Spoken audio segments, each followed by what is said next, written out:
Hi all, it's Jacob Austin from QS.Zone and welcome to episode number 136 of the Subcontractors Blueprint, the show where subcontractors will learn how to ensure profitability, improve cash flow and grow their business. Today's episode is all about letters of intent, what they really are, why they create far more risk than most subcontractors realise, and what you must do before you mobilise on the back of one. So, let's dig in.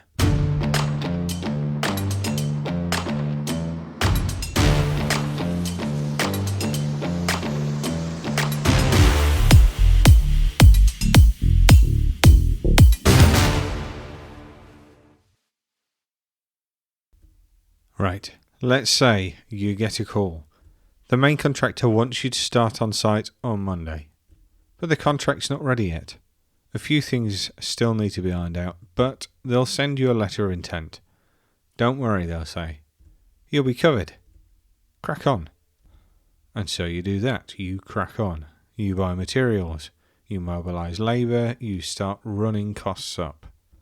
Weeks pass, and the formal contract doesn't arrive.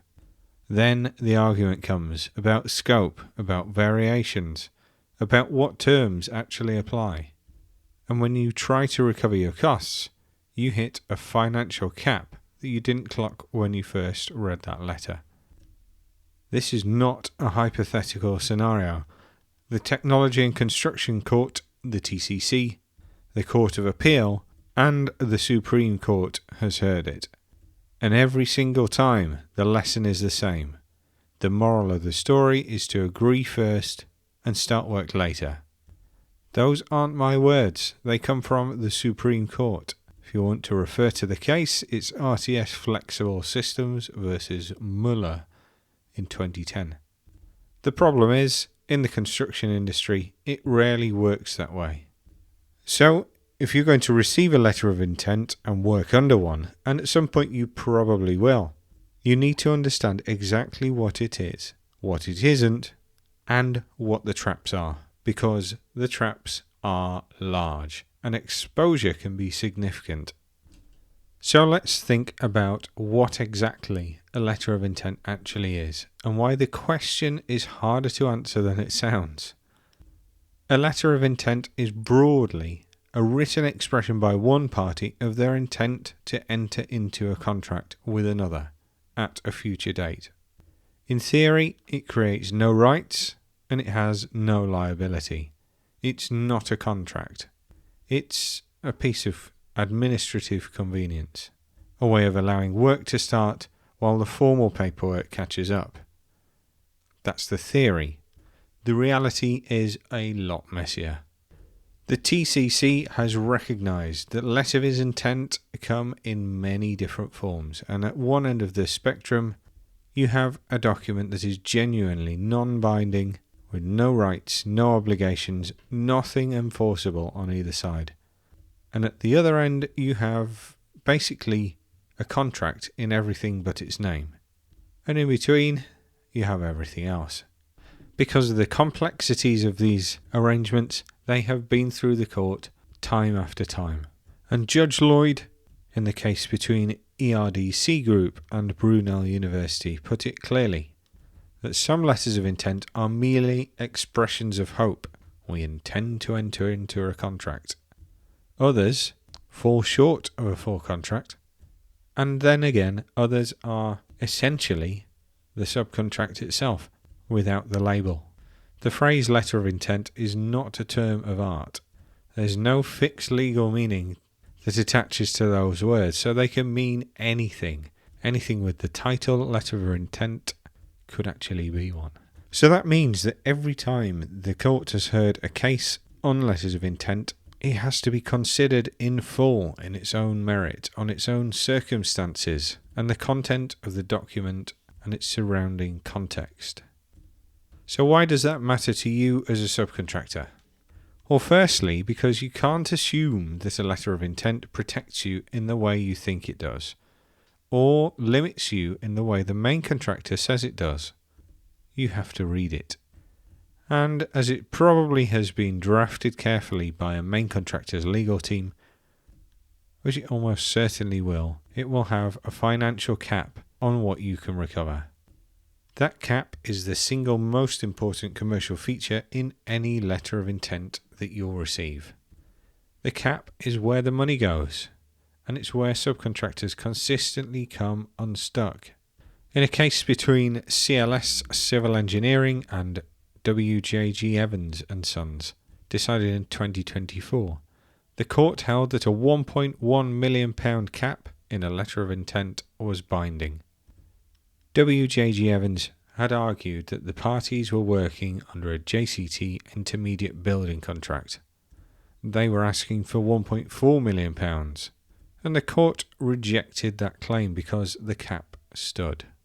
The difference between those two figures, the £300, or rather £300,000, that was work that had been completed, paid out for by the subcontractor, and the costs never recovered. That's not a unique outcome. The same principle applied in Molum versus Stena Line ports, where the contractor's claim beyond a £10 million cap was rejected. The court's reasoning was instructive. A financial cap in a letter of intent makes no commercial sense if the contractor can simply carry on past it, do as much work as it wants, and claim the excess. That would make the cap meaningless. So the cap is enforced. And the trap here is really simple. You receive a letter of intent. You see a financial limit of, say, £250,000. You assume that's a starting position, a first tranche of payment whilst the formal contract is sorted. So you carry on working, expecting the formal contract to follow, which will pick up everything you spent above that figure. The contract never arrives, and now you've spent £380,000, so you claim that £380,000. Except now the main contractor points at that cap, and you've lost £130,000 of cost recovery. Not because your work was defective or because you were slow, but because you kept working past the limit without getting the protection put in place. The second major trap is the assumption that a formal contract is coming. Lord Justice Colson, now a Lord Justice of Appeal, noted in Cunningham versus Collett that letters of intent are used often in the construction industry as a way of avoiding or at least deferring difficult questions about the final makeup of the contract, and that main contractors know what they're doing. If the letter of intent serves their purposes, then there's no commercial incentive on their side to finalise a formal contract that might give you more rights. The third trap is the Housing Grants, Construction and Regeneration Act. If the relationship created by the letter of intent constitutes a construction contract, which it probably does, even without a formal signed agreement, then the payment provisions of the Construction Act apply. That means payment notices, pay less notices, and your adjudication rights. But if the letter is silent or ambiguous on payment mechanisms and no one's engaged with that question, you might find yourself in a dispute about which payment regime applies before you've even argued about the cap. This is where it's all important to get payment terms agreed and recorded in writing before you start. Now let's consider a scenario. So let's picture that you're a mechanical subcontractor. The main contractor sends you a letter of intent ahead of a commercial fit-out package. The letter is just 2 pages. It instructs you to commence design and procurement. It references the JCT design and build subcontract as the intended form of contract, and it sets a financial limit of £300,000. It says the formal subcontract will be executed within 4 weeks. But the 4 weeks come and go. You're deep into procurement, you've committed to plant, you've mobilised 2 engineers, and you've hit £290,000 in cost. You raise the issue with the main contractor's QS, and he tells you, don't worry, it'll be sorted next week. But it isn't sorted next week. You now hit £310,000. You keep going because you've already committed beyond the cap anyway, and stopping now would cause program damage that you might well be blamed for. So you finish the package, and all told, you spent £550,000. But no formal subcontract was ever issued to you, nor was it executed. You claim the full amount of what you've spent, but the main contractor serves you a payment notice for the initial £300,000. Their position is that the letter of intent is the only binding document between the parties, and the financial limit is enforceable. Were they wrong to take that as their position? On the strength of case law, probably not. So where does that leave you? Clearly, it leaves you in a hole. But there are two things you should have done to safeguard your situation. First, when you hit, say, 80% of that cap, around £240,000, you should have written formally to the main contract and said, I'm approaching the financial limit of the letter. You either require an increase to the limit of the letter or execution of the formal subcontract before you commit further costs, and that you're not authorised to proceed beyond the cap without either of those. And the second thing you should have done is lobby for that formal subcontract from day one, in writing with dates, creating a paper trail of the main contractor's delays in executing. That doesn't guarantee full recovery, but it creates a record, and records give you options. And it quite clearly, if you'd have written and stuck behind your letter when you were nearing the cap, you would have stuck them for all of the blame of any delays if you'd had to stop work altogether. And in doing so, you would have forced their hand to either issue your formal subcontract or extend the letter of intent to cover what you were going to spend. So, how do you protect yourself if you receive a letter of intent? Well, let's start at the top. If you receive one, then the first thing you need to know is it binding or non-binding? The document needs to be clear.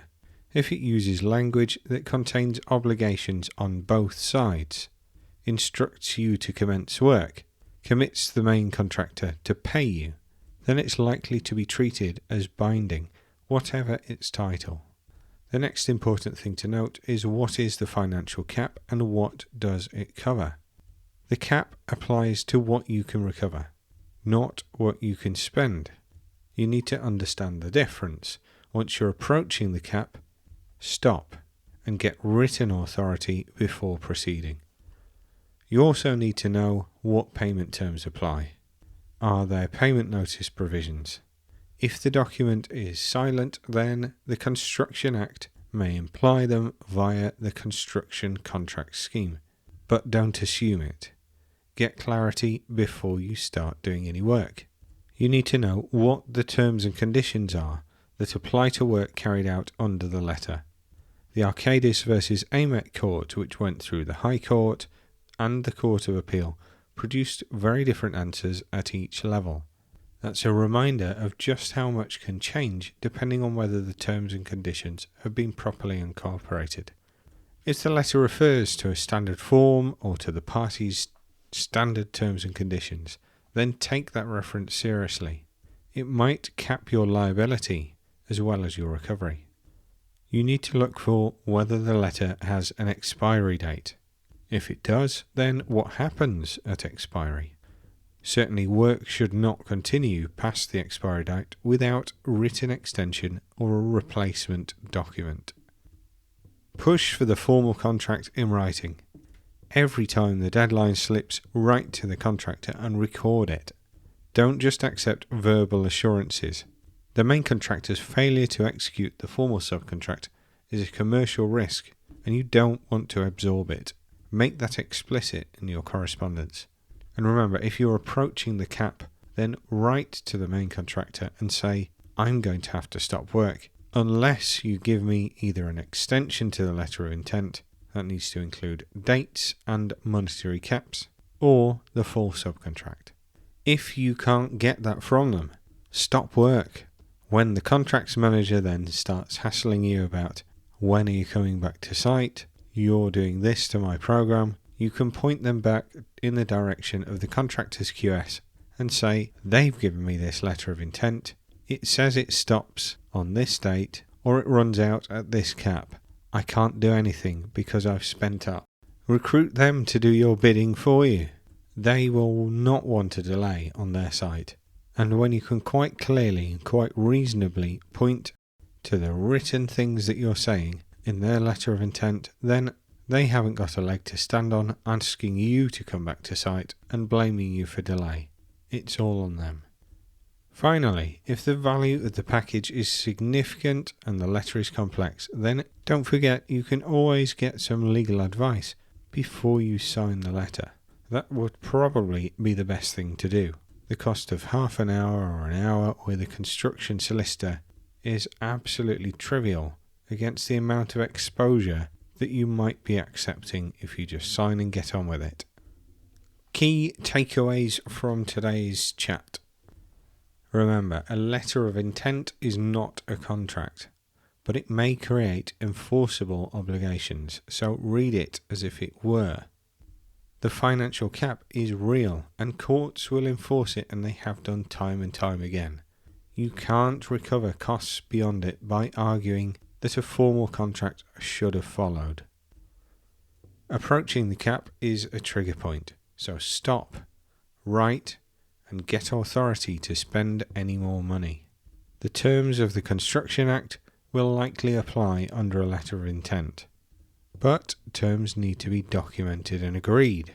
Your entitlement to regular payments is one thing, but how quickly you get the money is something you need to agree with the contractor and write down.